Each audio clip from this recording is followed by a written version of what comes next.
दर्द के बहाना करे लुए गोरी, कमर में दर्द के बहाना करे लुए गोरी, कमर में दर्द के बहाना करे लू माई रे।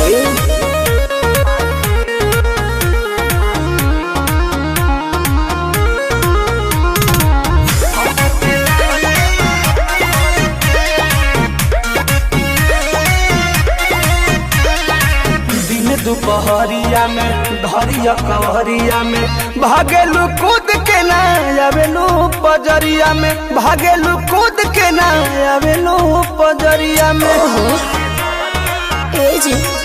वो अपना सुख खाती हमारा के दुख दिले, कहे दिलवा में राजा जी हुक दिले।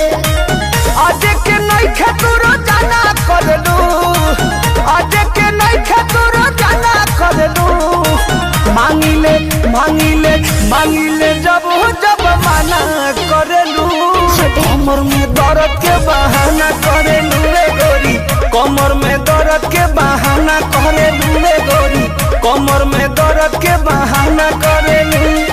कैसे कहूँ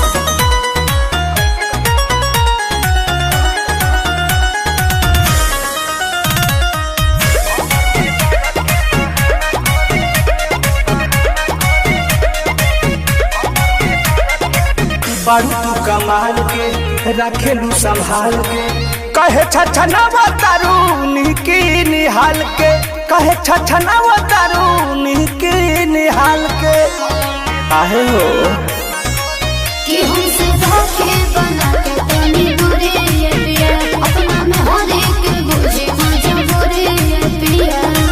परमत प्रियांशु के ना खाना देवेलू, परमत प्रियांशु के ना खाना देवेलू, मांगिले मांगिले मांगिले जब जब माना करेलू, कमर में दर्द के बहाना करेलू रे गोरी, कमर में दर्द के बहाना करेलू रे गोरी, कमर में दर्द के बहाना करेलू। ट्रस्ट में जान। अरे आओ ना। मांगिले मांगिले मांगिले जब जब माना करेलू, कमर में दर्द के बहाना करेलू रे गोरी, कमर में दर्द के बहाना करेलू रे गोरी, कमर में दर्द के बहाना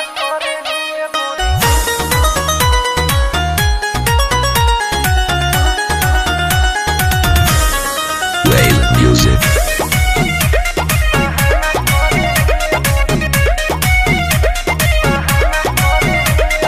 खेला हटे परस के लावा दिल सरस के, ते होई देह जैसे दर्द बरस के। काहे ना बुझी ना